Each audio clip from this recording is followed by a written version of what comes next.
My name is Jnanavaca, for those of you who don't know me. And yes, if you've been coming regularly, you've been doing this series of nights on a paper called Revering, Relying Upon the Dharma, that Bhante and Subhuti wrote. And I'm going to be, I'm kind of just the last person in that series talking about Shraddha, talking about faith. In a certain sense, this talk will stand alone. So you don't need to have gone to earlier things. Yeah. And if you're watching at home, I hope you are watching at home, as it were, hello to you and welcome. Good. So I went to see Project Hail Mary on Saturday night. Who's seen Project Hail Mary? And that's it. I thought you'd all have seen Project Hail Mary. It's Ryan Gosling in space. There, I've told you the whole thing now, pretty much. And it's 2 hours and 34 minutes of Ryan Gosling sort of in space and on Earth, intercut with each other. And I was really looking forward to it because it's had such great reviews. This isn't a film night, film review show. I will somehow link it, I'm not completely sure how. Anyway, I was really looking forward to it. And I think I was disappointed, at least compared to the reviews. What I was struck by is it's full of fantastic imagery of space and stars and other planets and so forth. And it's obviously one of the things it's trying to do is create a sense of awe and wonder at our place in the universe. This sense of vast, infinite, possibly, space. And it's also referencing or trying to reference science, physics and molecular biology and how wonderful all of that technology is and that come from science. And it's also, I think, trying to, well, particularly the emotional heart of it is talk about friendship. Friendship between Ryan Gosling and an alien. And I haven't given anything away that you won't have seen in the trailer. It's a sort of bromance, sort of human-alien-mance, kind of rom-com in space. It's a bit bizarre. But what I was left with is that it felt like it was trying really hard to talk about something meaningful, our place in the universe, friendship, the stars, galaxies, the survival of human beings as a species on Earth, death and betrayal even. And yet it just didn't seem to me to be nearly as profound, come on in, as it thought it was, or tried to be. It was just a good popcorn movie, and would have been better had it been 40 minutes shorter. That's kind of what it is. But what I was struck by is that the cinema was full. It was packed on Saturday night in Hackney Picture House, Screen 1. And I was pleased to see people sort of going to the cinema. And I was just left at the end with a slightly hollow feeling, like I'd sort of wasted my evening and hadn't really, had been sort of teased with some meaning, but the film hadn't delivered, at least to me. See what you think. I mean, hopefully you'll enjoy it more than I did. I was probably not in the, I was a bit tired and whatever. And I think our culture, it felt like something just like symbolic of our culture. It's probably cost hundreds of millions of dollars, I guess, to make that film, to entertain people for a couple of hours about potentially meaningful things. about life and death and friendship and the stars. But it did so in a way that felt hollow. It's like we want to find some sort of meaning. We also want entertainment, and I realise that I do too. But it's often that our culture doesn't really know how to do that. It really doesn't know how to do that. It feels rather vacuous. You know, a couple of weeks ago, I and some of you in this room were on retreat at Vajrasana. And following that, I was on retreat at, I was at Adhisthana, which is another retreat centre that we have in Herefordshire, where Bhante Sangharakshita is buried. And in both of those retreat situations, we had evenings where we were doing puja, circumambulating, in one case, the stupa at Vajrasana, in the other case, Bhante's burial mound, Sangharakshita's burial mound. And we were under the stars. There were stars, and there was this sense of vastness, and we were in an environment of friendship. There was real friendship, camaraderie, but also more than just camaraderie, real fellowship, friendship. And we were in touch with real meaning. If you've not been on retreat, you all I can urge you to do is to go on retreat and taste something of that. If you have been on retreat, you'll know what I mean. That you can experience quite easily of an evening real value and real meaning. And our culture is impoverished, not our culture in the Buddhist centre, but our culture in the West is really, really impoverished in terms of real value and real meaning. And in Buddhist terms, that's Shraddha, or one way of talking about it is Shraddha. Bhante says that Shraddha is what is ultimate in us responding to what is ultimate in the universe. And I think there's always this hunger. There's something in us that yearns for something ultimate. It's like something ultimate in us is already resonating with what is ultimate in the universe. And we yearn for it. And I know religions across the ages have given us some sort of context to find that sort of meaning. For me, and I'm going to come on to this later, there's a real problem with theism, with theistic religions. And maybe I don't need to say very much about that. You'll probably be familiar with the arguments against why theism can go so horribly wrong. It's going wrong in the world right now in so many ways. But the alternative, and it seems like this is the alternative that society presents us with, is a lack of meaning, where you try and just entertain yourself and get the best that you can out of life, and order things online. I succumbed to that as well. I've just ordered a new puffer jacket, which I didn't need, online, and I'm going away on retreat for 3 months, and I kind of thought, I need something light and warm. I don't, but I convinced myself I do. So I succumb.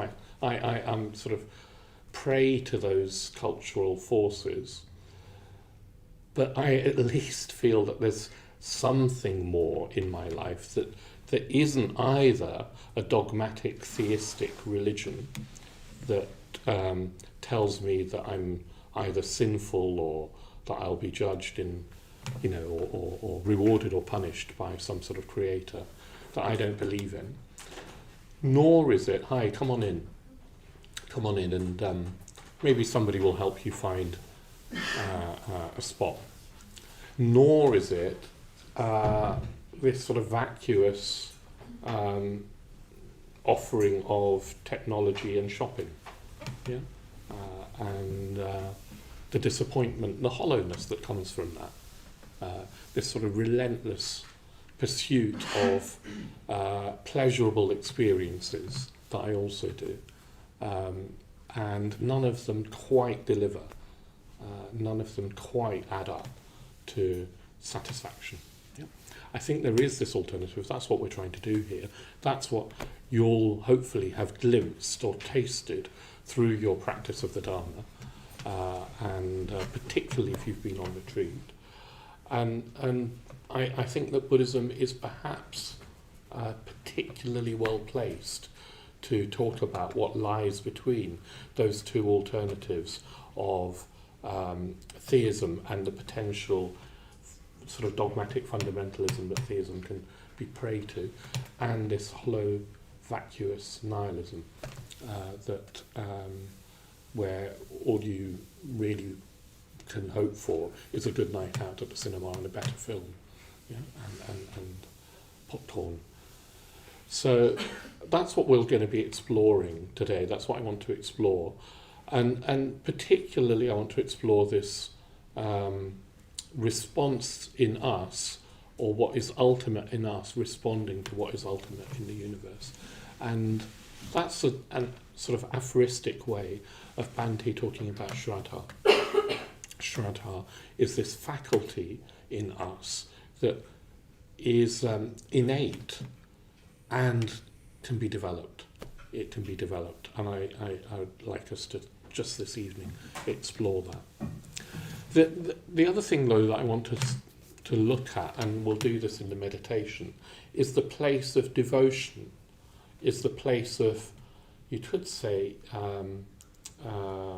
this sort of prayerful opening up to meaning beyond self, and surrendering in devotion to something beyond self, which is, what religion tends to specialize in, and we in the West have lost touch with and are really probably quite suspicious of. And Buddhism has, I think, a very, important thing to say about devotion, and how in order to move towards what is ultimate in the universe, we do need to risk opening our hearts to something that we can't quite grasp through our intellect. And Buddhism won't easily define that, but it does at least give us images. The Buddha image is an image for a realization of what is ultimate in the universe, a human being realizing what is ultimate in the universe. And to open up to the Buddha in devotion is a way of moving towards that realization for ourselves. So when we meditate, which is what we're going to do, I'm going to lead us in an imaginative engagement with the Buddha. Personally, when I meditate, it's a devotional act. It's not an act of trying to concentrate on my breath, although it can involve that. It's not even just an act of, in the metta bhavana, where we cultivate loving kindness for ourselves and others, although it involves that. For me, meditation is like a ritual act where I am trying to imaginatively be in the presence of enlightenment, in the presence of the Buddha, and open up as receptively as I can to the influence of the enlightened mind, which is also opening up to what is ultimate in the universe. It's opening up to the nature of reality itself. So meditation for me happens in a devotional context, is a devotional practice. When you're ordained in this Triratna Buddhist order, you're given at ordination a sadhana practice, which is a devotional practice where you visualize a Buddha or Bodhisattva figure and open up to their influence and open up to their qualities, and not just open up but be blessed by them, and be blessed by those qualities for yourself, where you start to develop those qualities imaginatively in yourself. So what I'd like us to do, if you're willing, is to sort of go on an imaginative journey in this meditation where we meet the Buddha, in the forest at the point when he was enlightened, sitting under the Bodhi tree. It's actually in a clearing in the forest that we'll meet him, under this magnificent spreading Bodhi tree. And then see if we can open up to the light of his wisdom and his compassion. And all the other qualities, particularly perhaps the peace and the freedom that he embodies. You imaginatively will open up to those qualities and see if it works for you. And it won't just be us, it'll be all of us, and then imaginatively we'll include all beings in that clearing. So it'll be a bit like the Metta Bhavana, spreading out to all beings, but in the presence of the Buddha. And rather than feeling that we've got to cultivate metta from scratch, love and goodwill and kindness from scratch, we'll try it as if we're just basking in the love and the light, the wisdom and the peace and the freedom and even maybe the bliss of the Buddha. That you just have to open up to that radiance. Yeah. So shall we try that and see what happens? And then we can carry on talking more about Shraddha.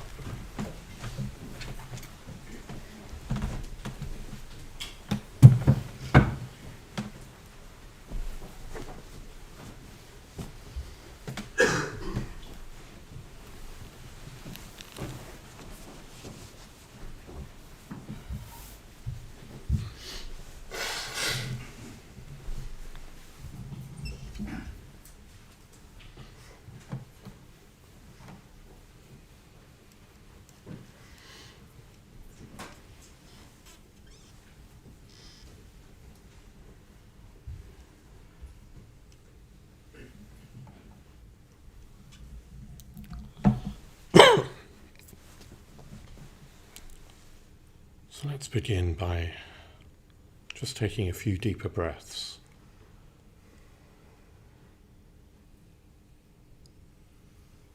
And particularly as you breathe out, seeing if you can really connect with the sensations of the chair or cushions under you, the ground under you.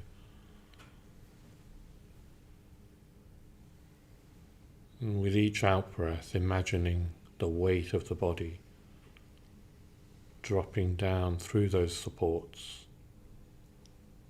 through the floor, into the ground.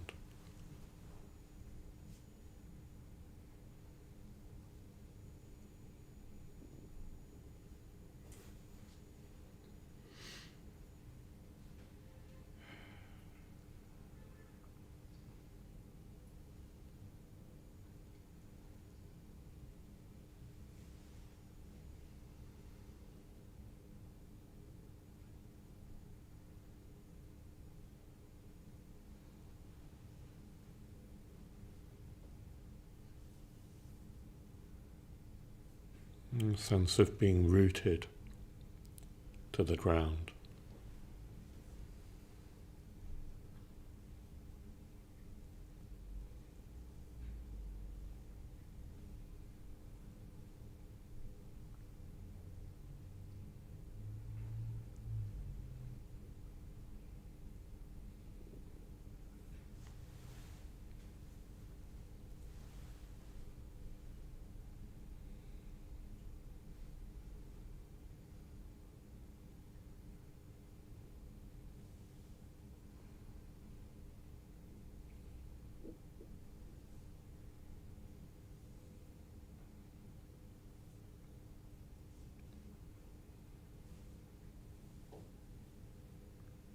Imagining the legs softening.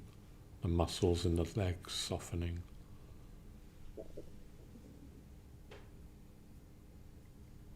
The legs becoming heavy.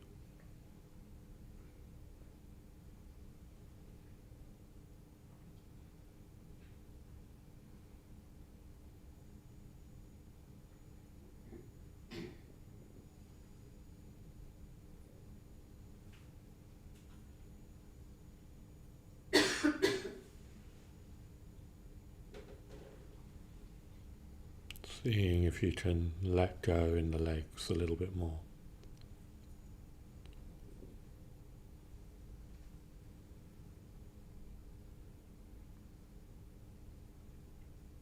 And also noticing if you're clenching in the buttocks, and if you are, just softening, letting go.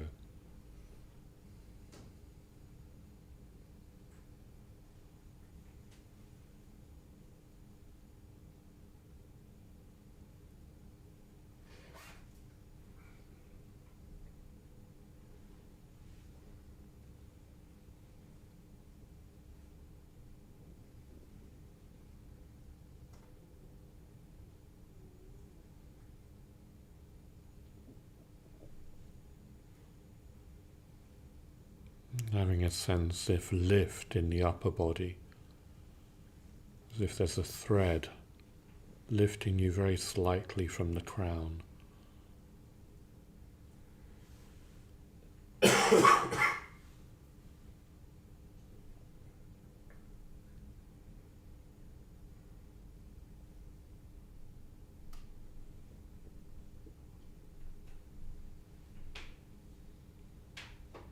As if we're poised between heaven and earth.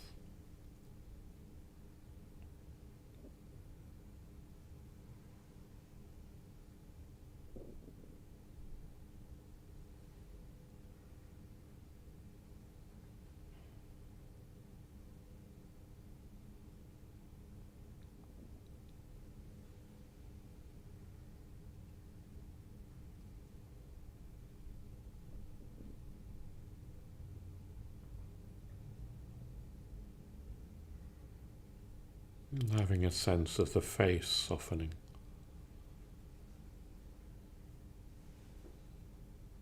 All the muscles around the eyes softening and around the mouth and jaw.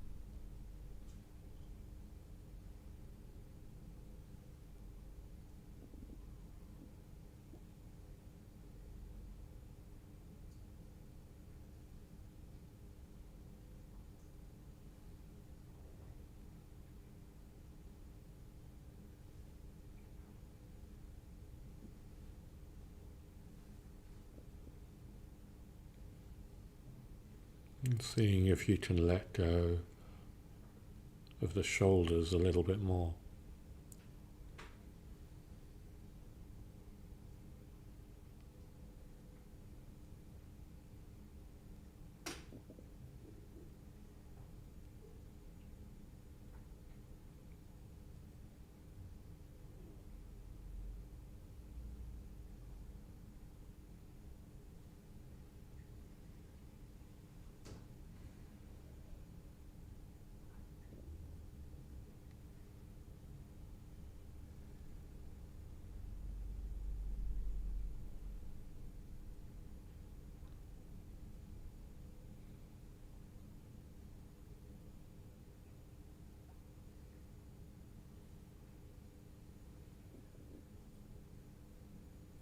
And bringing awareness down into the belly.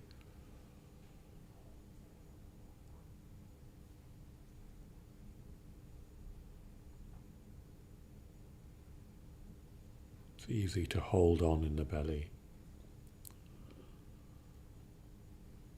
So seeing if you can just imagine a softening, a letting go in the belly.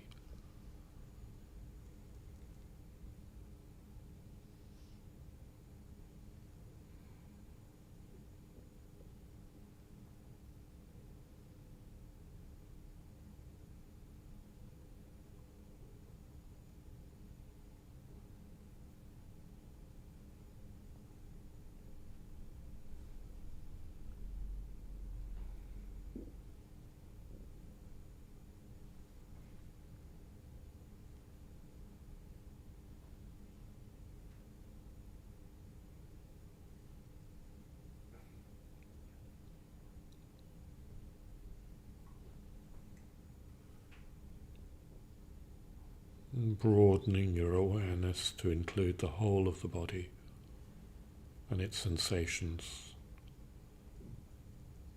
an overall sense of your physical experience.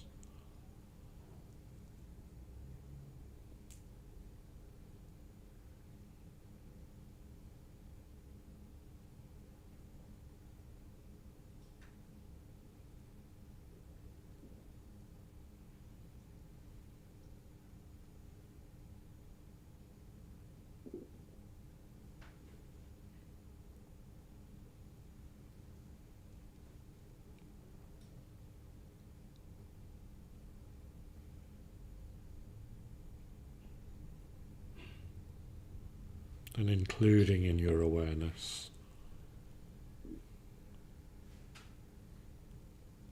a sense of how you are in yourself.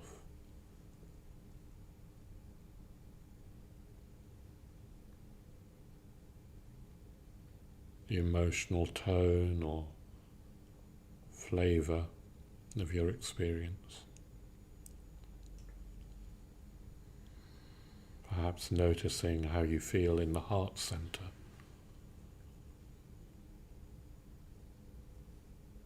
In the center of your chest.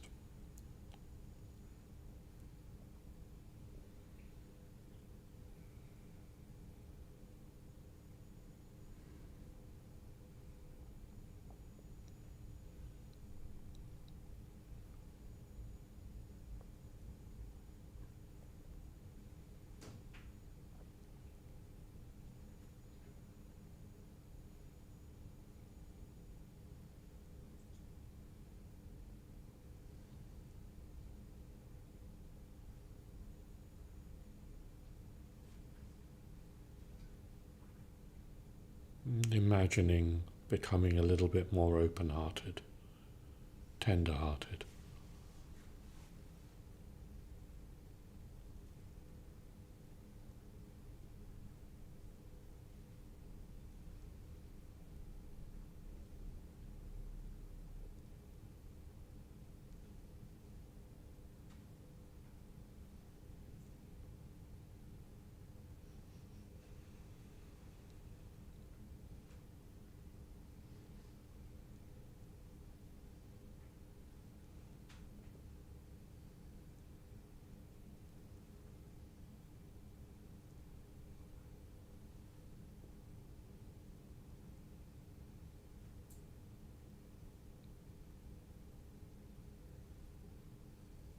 And seeing if you can connect with a sense of yearning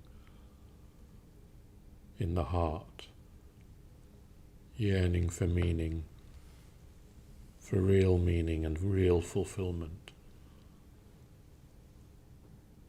real love.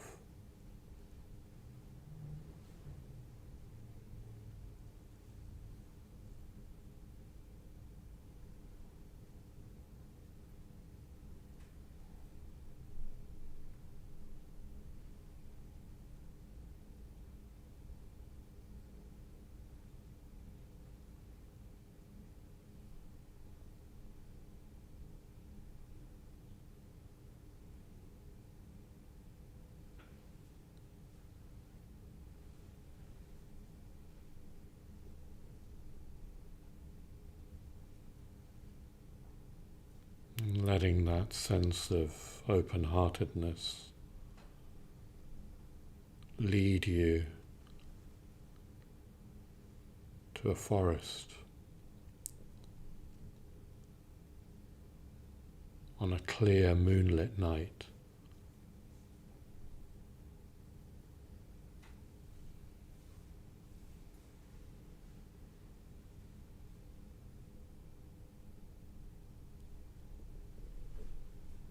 A full moon and warm air.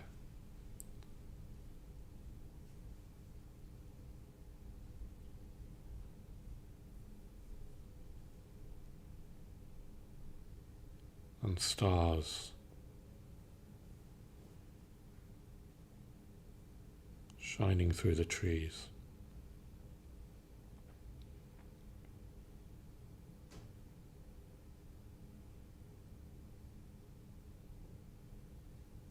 And you're walking in this forest.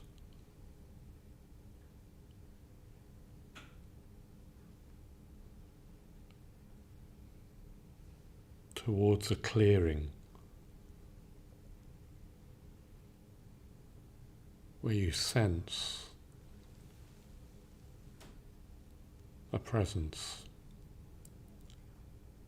and see some golden light.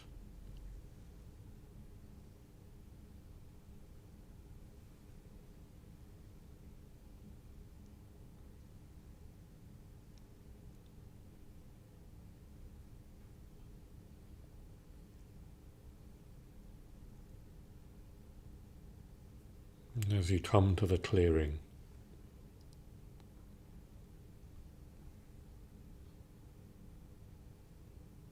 you realize it's a beautiful meadow, soft grass under you.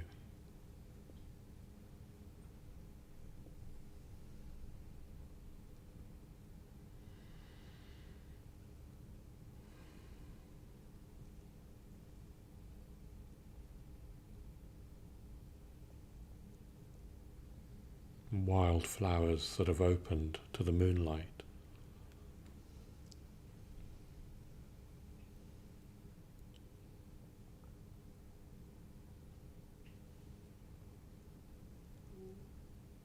In the center of the clearing, an enormous, magnificent tree,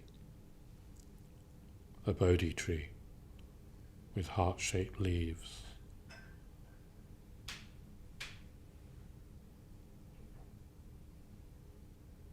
And great spreading branches.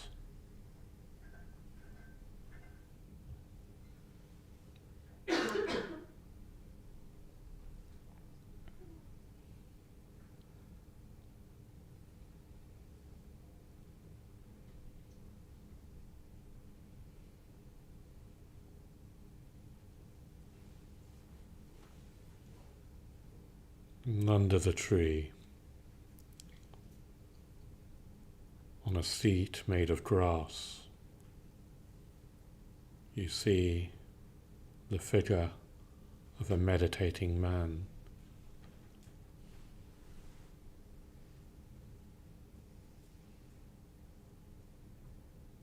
Dressed in robes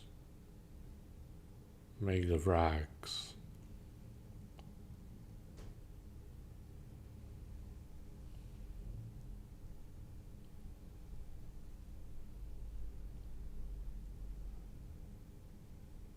Surrounding and coming from this meditating monk, the beautiful golden light.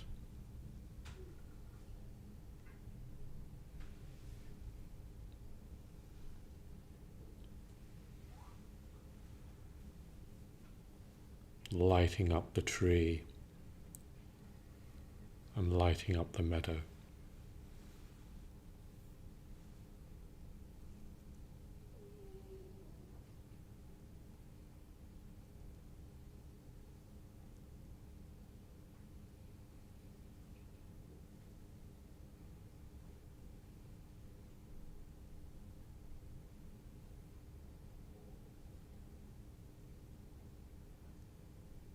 And as you approach, there's this aura of stillness and a peace like you've never encountered.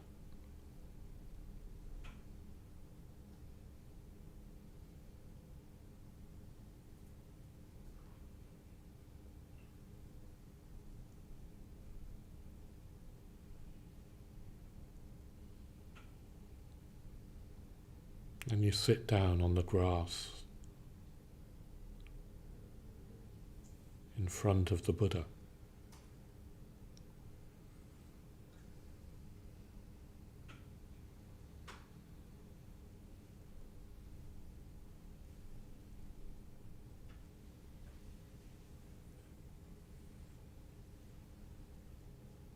And the golden light, which seems to be coming from his heart center,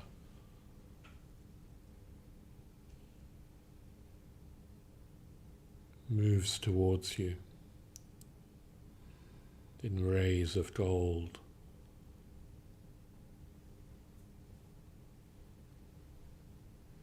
To your heart center.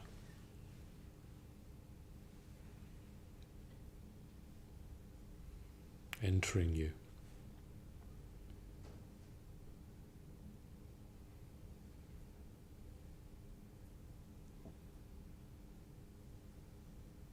And as it enters,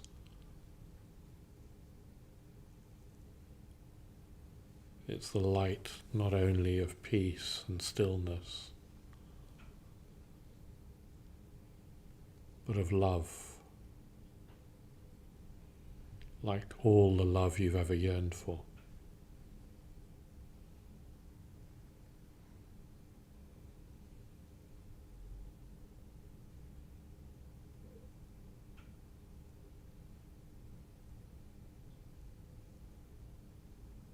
Entering your heart and filling your body.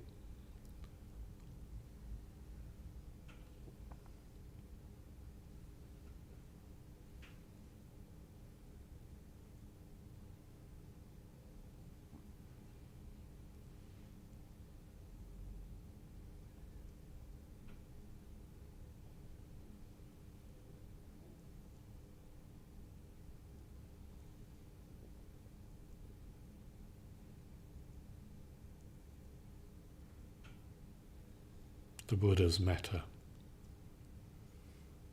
his love, his compassion,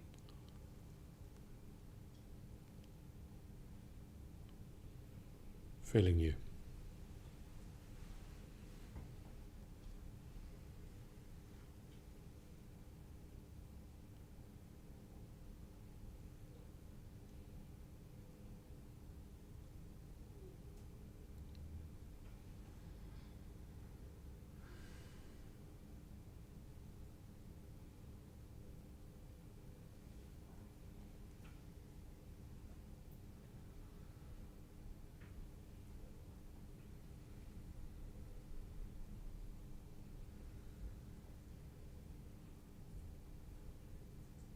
Fulfilling you.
Purifying you of all negativity.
the deepest yearnings of the heart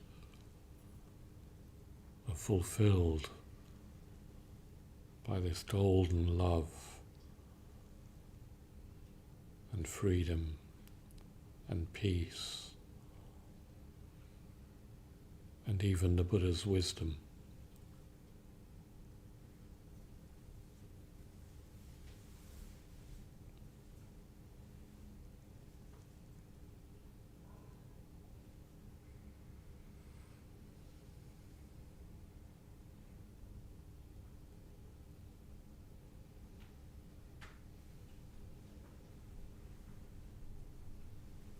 And you realize that all around you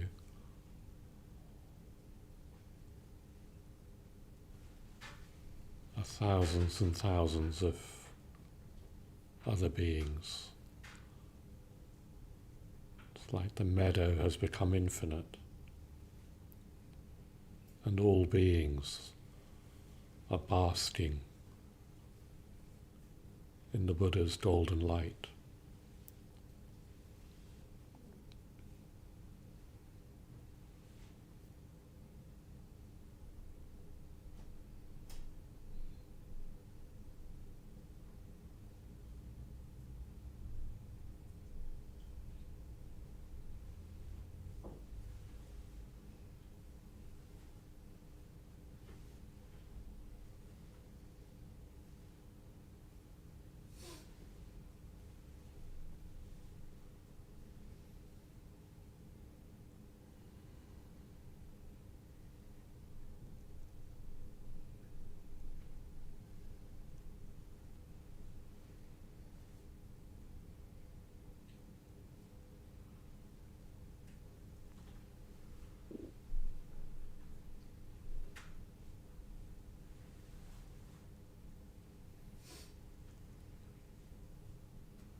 The light taking away the pain and suffering of all beings.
And you gaze upon the Buddha, and he glows brighter and brighter.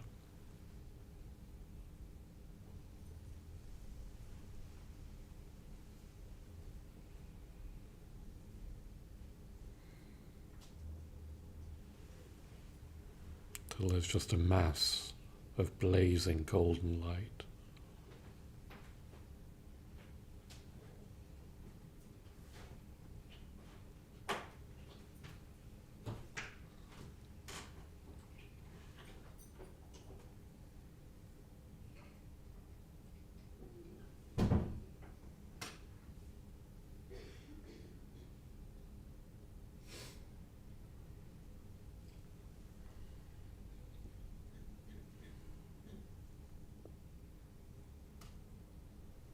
And that light is absorbed into the hearts of all beings, yourself and all beings around you.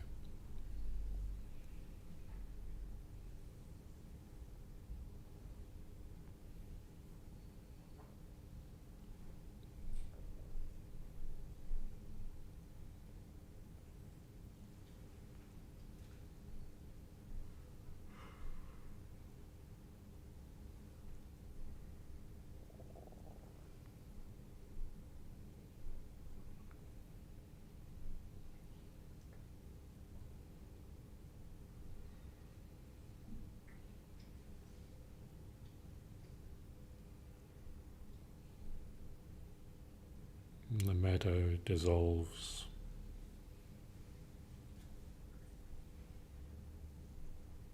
Fades away. And we sit, just absorbing the effects of the practice, the effects of the light.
Good. So welcome back. Welcome if you've just arrived. Welcome at home. So, before the tea break in here, we were doing a meditation where we were imagining being in the presence of the Buddha and opening up to the qualities or some of the qualities of the enlightened mind in a visual, symbolic form of golden light entering into us and entering into all beings around us. So I just want to say that when you are meditating here or at home, whether you're doing the mindfulness of breathing or the metta bhavana or just sitting, you can do it, if you want to, in the presence of the Buddha. That would be a thoroughly traditional way of doing it. That doesn't mean the whole visualization, the journey through the forest and the clearing and the starry moonlit night. I don't mean all of that elaborate visualization. You could just be doing the mindfulness of breathing as you do, but somewhere imagining, perhaps before you plunge into following the breath or counting, imagining that you're in the presence of the Buddha, that you're breathing with the Buddha, and that the qualities of the Buddha's mind, of his enlightened mind, are all around you and could enter into you if you open up to them. If you're doing the metta bhavana, very often we're doing it in a way that's straining to squeeze out metta from our tired old dry heart. and it can feel a bit painful and leave us even more sort of disappointed. You could, if you wanted to, just imagine that you and your friend, when you do the neutral person and the difficult person, and then all beings, are all in the presence of the Buddha, and let the Buddha meditate. If you wanted to, you could imagine that the metta that you've always yearned for, and that you want for the friend and the neutral person and the enemy and all beings, they're all yearning for this unconditional, pure unconditional metta that is completely fulfilling. Well, that's being radiated from the Buddha, and all that you and all beings have to do is open up to that, bask in that, like sunlight. We've finally seen some sunlight after 14 months of rain or whatever it has been. And it's wonderful. People just bask in it, don't you? At the just going to Victoria Park at the weekend, it was like everybody had come to light in the light of the sun. And in your meditation, in your metta bhavana, you could just allow that to happen in the golden light of the Buddha. Yeah, if you wanted to. It's a traditional way of meditating. I was struck that Stiramanis was just talking about, I'm going to move on to, about quantity and quality. Often we meditate with that quantitative mindset, that we still are grasping after, I don't know, some sort of life hack that will improve our day, yeah, that will make work more, less stressed and more efficient, for example. And we think that meditation will help us with that. Will manage anxiety and be able to avoid distraction and become more high-powered and cool about things and whatever. So meditation is often approached, and I'm not sort of condemning that, but approached in that utilitarian way of how do I improve the quantitative aspect of my life, to use that metaphor. And that's fine. It's just a very limited vision of what meditation can offer. It's tiny. In fact, it's compared to the Buddhist vision of meditation being part of the path to enlightenment. It's just it's a misguided, even trivial thing to turn meditation into one more goodly thing to do that will improve your life in that quantitative mindset way. Meditation as a path to enlightenment, as a way of opening up to a higher dimension that is our own true potential, is much more to do with what Stiramanis was describing as quality in life. It's about learning to really appreciate what being alive is, what being is in this world of all these other beings. What is it to be conscious? What is it to be human? It doesn't necessarily make you more efficient. It won't necessarily lead to you being more successful in your career.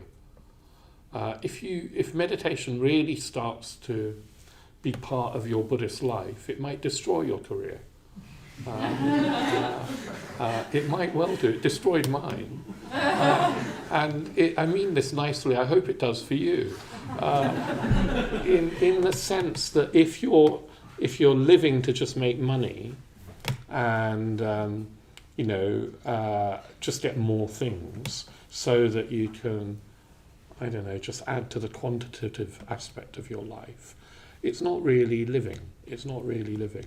What meditation starts to open up to, if you do it in a dharmic context, in the context of the Buddha and the enlightened mind, and moving towards it and opening up towards it, is it will enhance your life immeasurably with qualities like beauty and love and connection and a meaning that is tangible but not quantifiable in rational terms.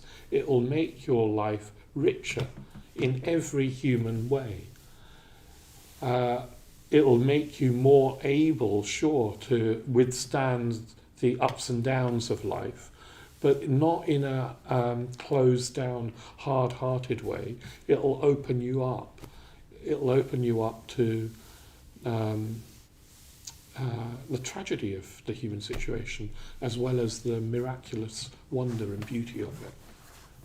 It'll open you up to being more you, alive and human. But that won't necessarily give you the promotion at work. Yeah? It won't be what your colleagues or your boss is looking for.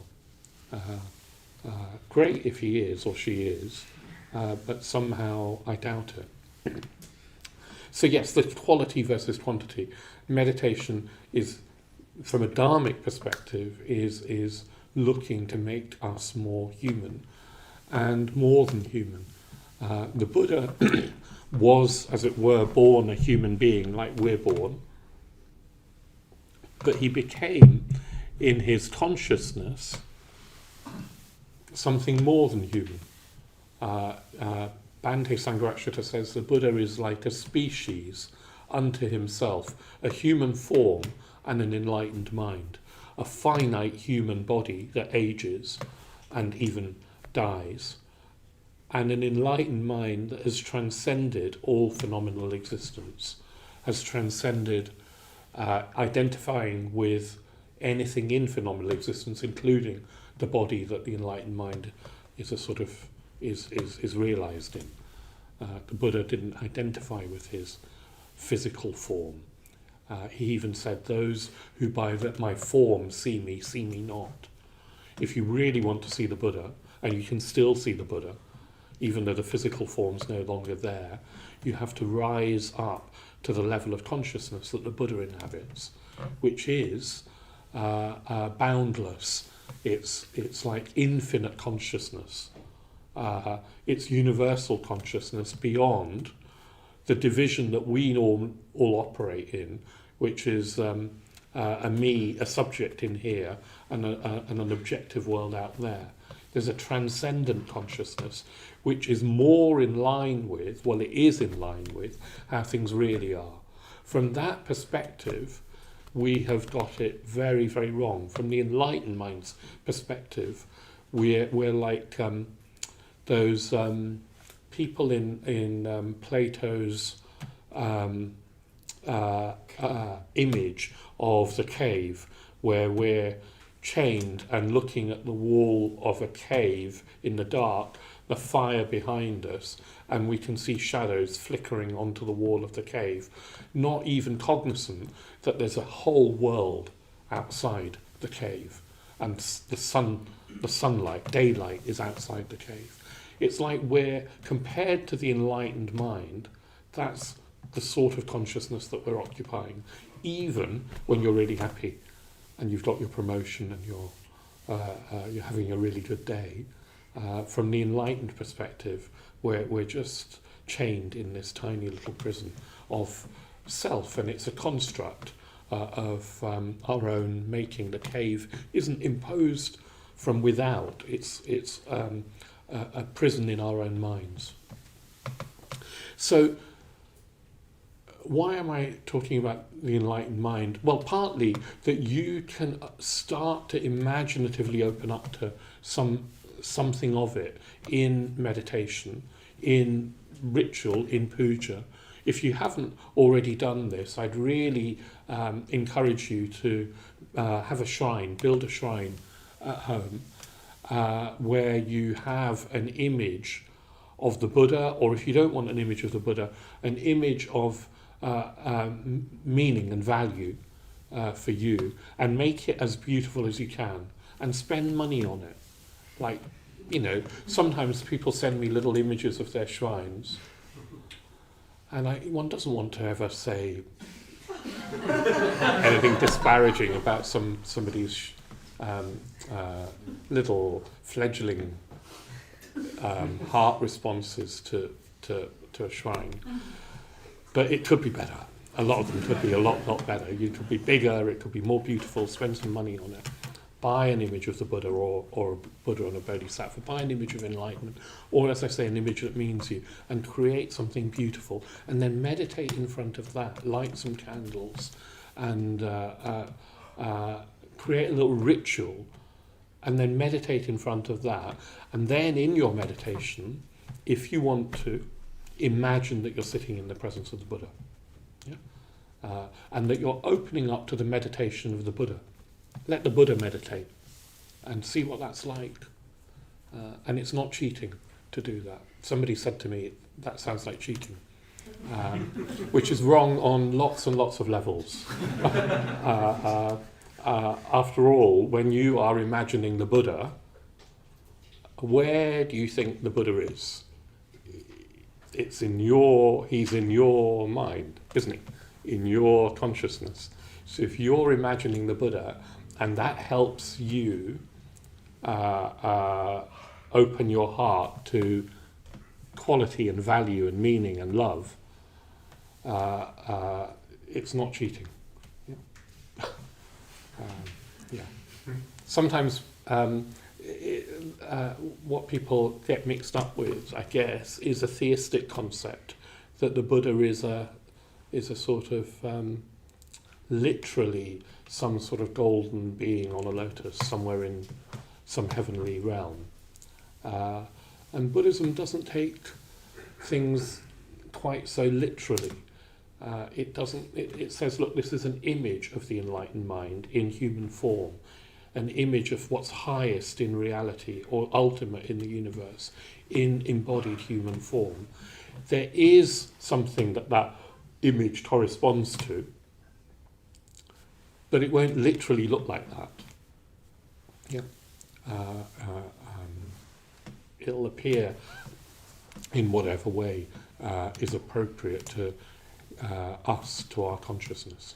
There is something in reality that is of the nature of enlightenment, that is, as it were, of the nature of love, and all the qualities of the enlightened mind, wisdom and compassion and peace and bliss. There are those forces, you could say, in the universe that we're trying to open up to. So it's not fantasy when you imagine the Buddha, but what we're using is an image to open up to something that's beyond any conceptual grasp, or even grasp through our normal senses. Yeah. So faith, Shraddha in Buddhism, is a response of what's ultimate in us to what's ultimate in the universe. And you can cultivate Shraddha just as you can cultivate metta. It's a deliberate practice in Buddhism. Buddhism is not, what's the word? Oh, well, it's very, very pragmatic. It starts from, as it were, two places. It starts from the enlightened mind, the Buddha's experience under the Bodhi tree 2,500 years ago in eastern India. It starts with that experience. But the other place it starts is with our mind, wherever our mind is. You know, whether you're shopping on Amazon or distracted with work or whatever your mind is doing, that's also the starting place. And there's a path leading from wherever we are, even when we think we're completely distracted or lost in the hindrances of craving or ill will or whatever it is. There's a path leading from that mind state, that mental state, all the way to enlightenment. And Buddhism is very, very pragmatic and practical and says we just need to take the next step. We just need to take the next step. And there is always a next step. Yeah? So it's not fantasy, but you do need an imaginative vision of where that path is leading to. It's an imaginative vision. It's not a quantity. We can describe it using words, but the words are mere pointers. I don't know what boundless, unconditional love for all beings will feel like. I have glimpses of it, but to be in that state all the time, to be radiating that, I don't know. I don't know what a wisdom that sees with a perspective that is universal and sees how things really are without reference to a self and a world and a subject and an object. I don't know what that wisdom would be like. Again, I have glimpses of it. I have enough glimpses to know that it's possible, but it's still an unknown for me in its fullness. And that's okay as long as it's a vision, an imaginative vision that moves me. We want to be moved. We want to actually be propelled to change our lives towards these values. Yeah, does that make sense? And the propelling force is Shraddha, is faith. Because if we're not moved, well, in a way, we won't be motivated to practice. We won't be motivated to take that next step. So Shraddha in Buddhism. Oh no, let me pause there and just see if ask you a question. It'd be nice to hear from you or from some of you about what is it that moves you to practice meditation or Buddhism, if you think of yourself as practicing Buddhism.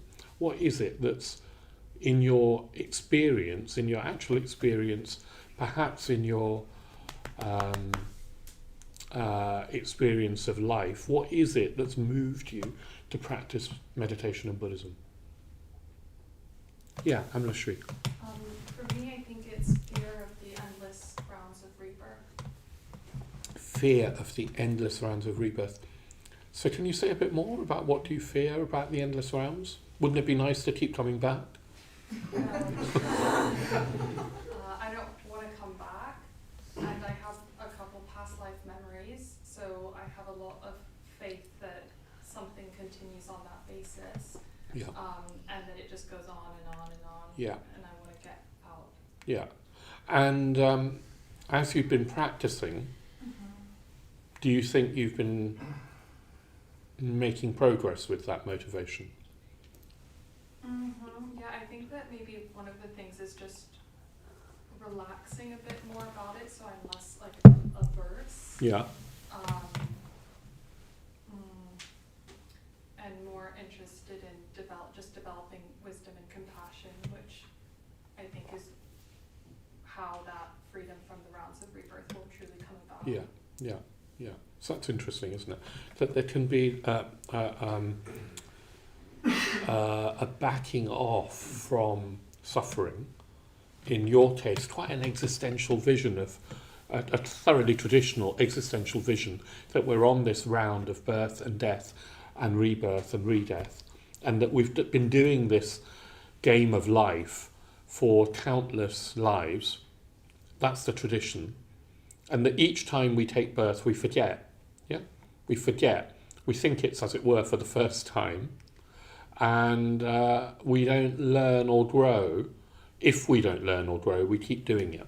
Yeah. So a sort of that's a traditional vision of our existence. It's I think probably true, and yeah, as a Buddhist, it's something to be transcended, not something to, I don't know, look forward to another adolescence and another messy family and, you know, parents that aren't perfect and and then looking for your lover and meaning and not finding, etc., etc., and then eventually sickness and death, and that's if life is going well for so many people. For so many people in the world, they're living in a hellish state, yeah, of pain and deprivation and starvation and war and misery and loss and etc., etc. Yeah. So yeah, Buddhism would say there's this round that we're trying to get off. But what you're also saying is that another motivating factor can be being attracted to the positive qualities of the enlightened mind. Yeah. Let's hear from somebody else. Thanks, Bishop. I saw you first. Yeah. For me, what propels me to keep going is like a resolution of like internal conflicts. Ah. For example, if I practice long enough, or maybe I've always had certain argument with either parents or partner, etc. But at some point, maybe it's metta or just my practice that sort of completely change my view on this argument or something. Yeah.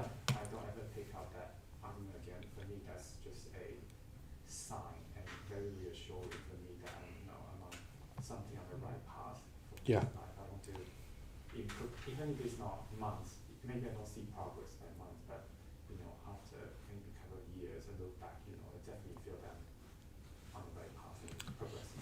Yes, that's right. So that's really good. That's really interesting, and it's very, very practical, tangible, and meaningful to improve our relationships, particularly where there's conflict or difficulty. To improve, to see those relationships improving.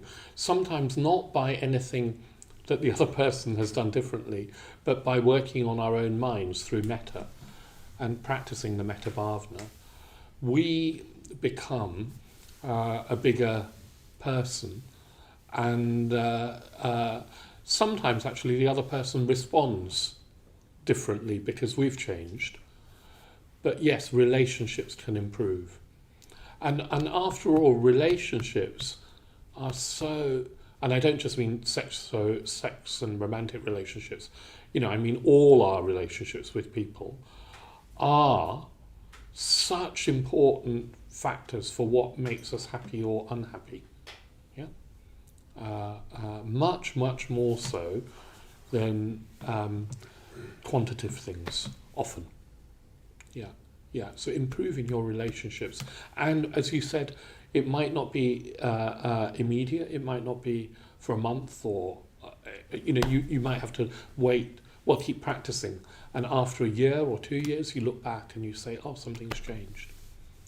When I was working in the corporate world, I would put one of my bosses in the metta bhavana every time I did the metta bhavana for a year. I put him in for a year. I I liked him as a man. I just didn't like working for him. And over that year, our relationship really did shift. Or my attitude to him really shifted.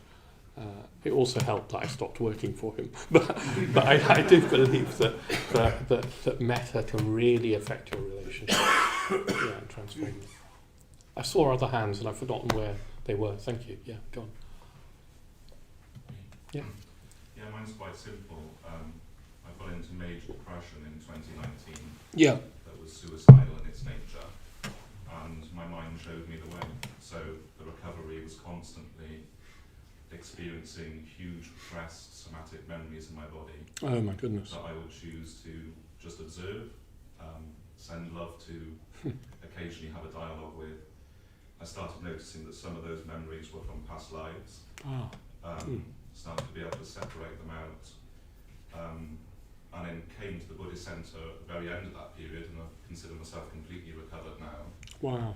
And when I heard of the spiral path, it would most clearly describe what was happening, which was noticing a gap in my experience, feeling, and finding something in the middle of it that would come through. And yeah, I now have two very clear narratives from past lives that really served me and helped me in my understanding of my day-to-day experience. And the suicide was also part of past life experience, not a present life experience. Yeah. I still don't call myself a Buddhist yet, but the structure I found within Buddhism has spoken to what I've definitely already experienced. Oh, well done. And thank you for sharing that with us. Well done. It's very moving and heartening to hear you describe your experience transforming so dramatically in a way that is inspiring, but also sort of textbook Buddhism, of you being able to stay with your feelings and not react, but to be able to have a creative, loving response to whatever's going on, and how transformative that can be. So well done, and I'm glad you're here. And keep going, because there's more. Because that spiral path that you've really helpfully brought in, the spiral path is a model for this path leading from wherever we are to enlightenment. It's endless in a way. It'll take you all the way as far as you want to go. And it's interesting also that you talked about past lives. It's really good because I think we often live in assumption that a materialist assumption that this life is all there is. And I'm often trying to undermine that materialist assumption. So it's lovely to hear from you, and from you, Amla Shri, about this conviction and even memories that this, what the Buddha taught about life and rebirth is true. So thank you. And all three of you, conflict or this fear of being trapped on this wheel, or in your case, the very depressive and difficult states that you touched on, they're all forms of dukkha, aren't they? They're all forms of dukkha in different ways. And all of you are sort of saying, look, you've found that practicing the Dharma is helping you move from dukkha to something more creative and meaningful and positive. And the first link of that spiral path is, somebody tell me, what is that first link? Dukkha to Shraddha. Yeah, dukkha to Shraddha. So with dukkha, with unsatisfactoriness, suffering of some sort, we've got a choice. We can react with craving and aversion, with distraction, with making the conflict worse, from sinking deeper into negative, painful states. We can make it worse or distract ourselves from it without really addressing it. Or we can respond creatively with Shraddha, which is this faith that there is a better way, there is a creative way out of that predicament, that painful state. And Shraddha is the starting point. It's sometimes just an intuitive voice in us that says, learn to meditate, or let's try this. Or sometimes you read something, or hear something, or see something, or meet somebody that leads you to this path. But it's a response in us of Shraddha that sort of propels us onto that path and keeps us onto that path. I'd love to hear more from others, and I know several of you had your hands up, but I because of time, I want to sort of move on. But thank you for sharing those things and being so sort of candid and honest. I said that it's an intuitive response sometimes, but Bhante talks about 3 grounds for Shraddha, and intuition is just one of them. Does anybody know the other two? Reason and experience. Sorry, who was it? Like volition, like in the gut or the lung? No, I'm thinking of another kind of model. So the three grounds that he talks about, I think he uses words grounds, I'm not sure, are intuition, reason, and experience. So what might start off as intuition, that look, I'll explore meditation, I'll maybe explore Buddhism, because I've got a gut sense that there's something valuable here, but I don't really know what it is. It's an intuitive feeling. That's a ground of faith, and often Shraddha begins with that. Yeah? We're not very clear. We wouldn't be able to articulate it necessarily, but it's nevertheless a response in us, and it's sometimes intuition can be very, very strong. It can be a strong response in us. Reason is another faculty that we have. Obviously, we have the capacity to reason as human beings.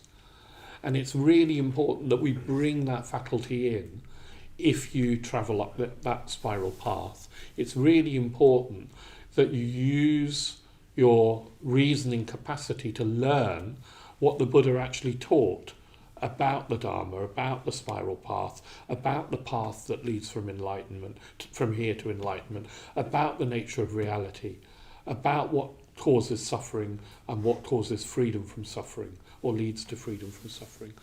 You have to use reason to counter unhelpful, wrong views that we might have about life. So what would be a wrong view from a Buddhist perspective about life? That life is pointless, suffering, it just brings suffering, and so you might as well end it. Nihilism. Yeah, that life is pointless, there is suffering, but there's nothing you can do about it. You might as well end it, or you wait until you die. And in the meantime, you try and avoid as much suffering as you can and have as much pleasure as you can. But it's a sort of meaningless existence that we're a physical being in a physical world. The physical matter is all there is. And we're here for a finite time, and then the lights go out. Yeah. So that's an unhelpful and frankly wrong view from a Buddhist perspective, and it has all sorts of consequences in terms of what we'll do with our lives, what we'll value in our lives, what we'll pursue in our lives. It's not that these views remain just theoretical, sort of philosophical positions. They affect our actual behaviour and what we value. Yeah. When my father died, I was quite young, and I've talked about this quite a bit, so I won't go into it very much, but I was 11 when he died, and I immediately I was old enough, maybe not old enough to articulate it very much, but immediately knew that the point of life couldn't be just getting more stuff or working hard to earn more money or any kind of material, physical thing, that the point of life couldn't be that. In my case, I also had some psychic experiences of my father after his death, and as a boy, and what that convinced me of is that consciousness isn't the end. The death of the body isn't the end of consciousness. Yeah. Which then leads to the question: if you do have that experience or intuition, then you have to ask yourself, well, if the death of the body isn't the end of consciousness, then what is this life about? Yeah, what is it about? It's like I knew that as a kid. I knew that I didn't have the whole picture. I was seeing a segment of this bigger journey of life and maybe previous lives and whatever happened after death. I only was seeing a little segment of it. But in that segment, the meaning would be found in the whole context, not just in that segment. So I think you have to then ask yourself, what is life about? Anyway, the reason I was saying all of that is that we need to use reason to look at what did the Buddha actually teach, and even test that in our reason. Like, does it make sense to us? Does it sort of chime with our experience that we've had so far in our lives? And is it internally consistent? Does it sort of make sense in its in the system of the Dharma, or does it contradict my experience, or does it contradict itself? So you study. One of the things that if you want to pursue Buddhism here further, then ask to join a study group to look at, and I don't mean it's not academic study, although it does involve reading and listening to Dharma talks, but it involves also discussing those talks in smaller groups where you can test your own thoughts out with other people and see, does this make sense or not? And the good thing is that because Buddhism isn't a doctrine that is like imposed on you by a creator God who will punish you if you don't believe the commandments or whatever, because it's not like that, you're at liberty to disagree. Yeah?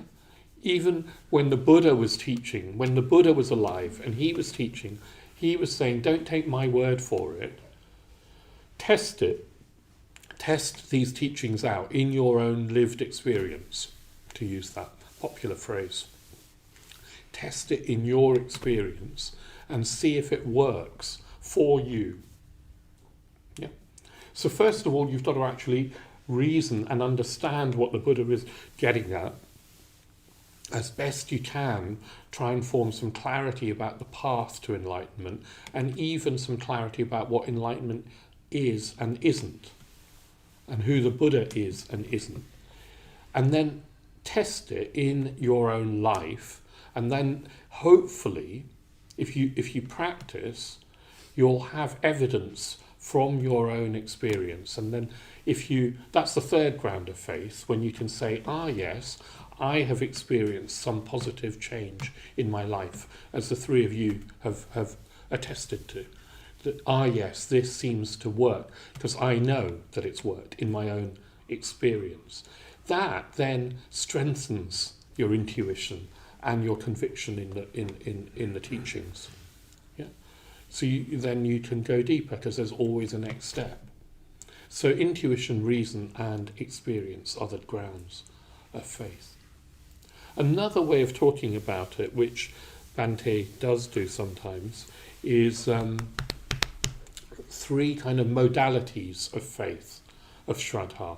And I'm going to just touch on those or tell you them. They come from the 7th century Chinese Buddhist monk Xuanzang, who, well, there's a whole story there.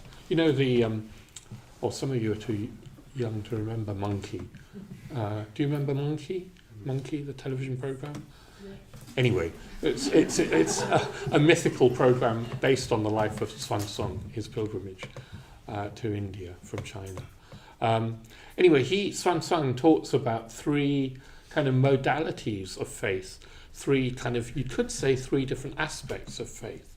He says that there's trusting faith, or deep faith, which is the faith that is convinced through your reason that the Buddha's teaching is true, that the Dharma is true. It's perhaps deeper than your reason, but it's a conviction in you that this is the truth. Sometimes people hear the Dharma and immediately know it's true. I kind of read a few books on Buddhism as a teenager, and I didn't understand them at all, really, in retrospect, but something in me knew that they were true, that they were pointing to the truth. Yeah, I couldn't have explained it, but there was a conviction that this was true. So sometimes it's very simple teachings, like life and everything in this phenomenal world is transient and impermanent and always changing. That could be the only teaching that you need to get some conviction that the Buddha's teaching the truth. Yeah? Impermanence. That's the first kind of type of faith, a conviction in the truth. Then there's something called lucid faith. Lucid faith is a faith that is a response of the heart to values. It's a heart response that it's like a heart knowing, not just a head knowing. You respond to love or to beauty or to kindness, for example. You see it and you have a heart response. Sometimes people feel that heart response when they come into this community. Yeah, they have a response to the friendliness of the Sangha. And they don't yet know very much about Buddhism, but they have some sort of heart response. Last week I was walking through the courtyard and there was a woman who was very upset and just sitting by the fountain. She was crying, and I asked her if she wanted to talk, and she did, and we talked. But something had the door was open to the centre, and she was drawn in, just by the courtyard, I think. And then she said she felt so much better just sitting there. She wasn't a Buddhist. I don't think she was necessarily even interested in Buddhism. There was something in her that responded to the environment, and she said to me, could she come here? Would she be welcome here, just to come and sit here? And of course she would be. Yeah, she had some sort of response to the feel of the place.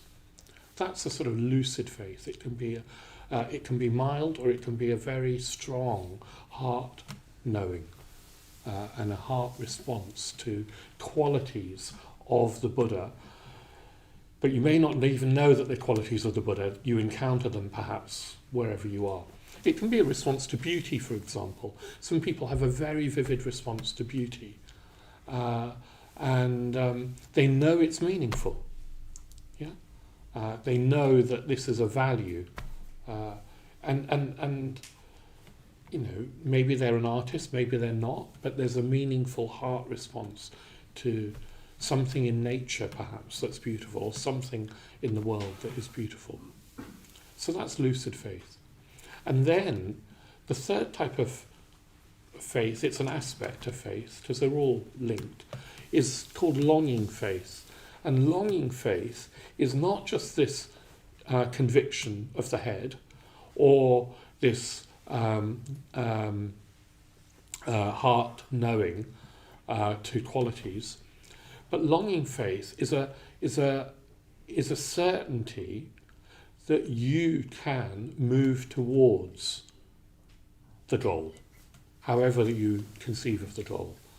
It's a yearning response, like I want to move towards enlightenment, however you phrase it. I want to move towards wisdom. I want to move towards love, unconditional metta. I want to move towards this quality of compassion. I want to move towards this golden light. And what's more in longing faith, it's more than I want to, it's that I can. I can. There's a conviction that you have the potential to do that. Yeah, because the Buddha did it, and the Buddha was a human being, so we can too. So Shraddha, according to Xuanzang, has all of those aspects to it. It has that more head-like conviction of the truth, a heart response to qualities, and a longing faith, a yearning faith, that also has a conviction that we've got this potential. It's sometimes talked about as head, heart and guts, or even head, heart and legs, because your legs are what move you. So Shraddha has all of those aspects, and it's those that you can cultivate more of. Yeah? So look at your response to the Dharma.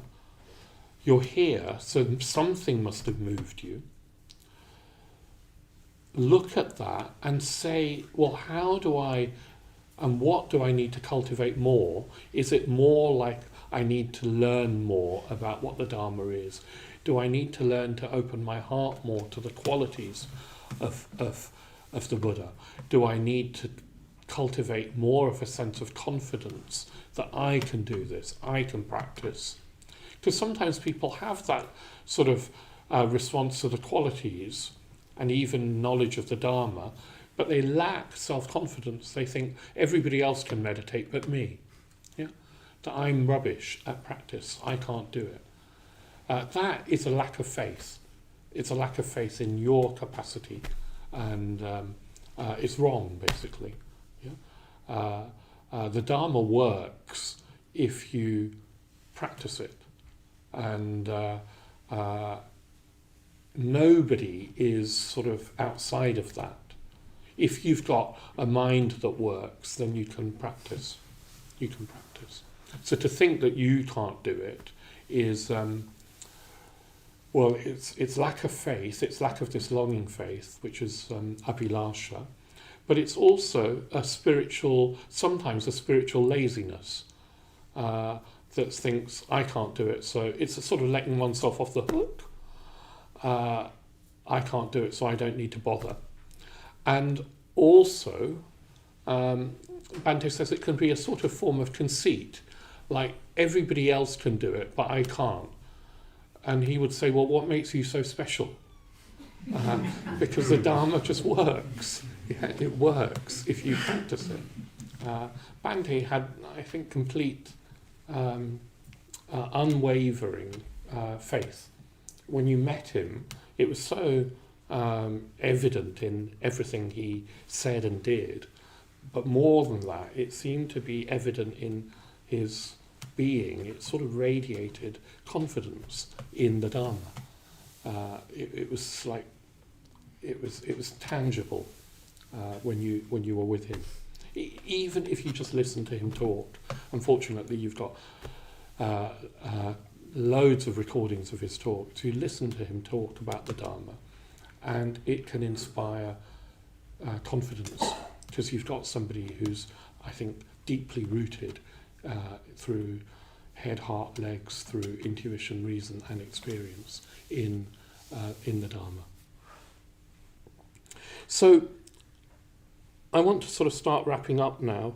All I want to say is that Shraddha, to reiterate, we live in an age where that doesn't value meaning and qualities, like Stirmanis was saying. We live in an age where it's very much about grabbing what I can get out of life, and it's to do with quantity normally. So somehow we've got to kind of resist that culture, because that culture, it sort of permeates us as well, it infiltrates us. So we've got to kind of resist that. Notice when we are becoming, as it were, our hearts are becoming corroded by those messages of nihilism. And then learn to sort of gradually but step by step cultivate this response of Shraddha. And you do that by practicing. Yeah? As you practice, your experience of positive qualities will grow, and Shraddha will grow with it.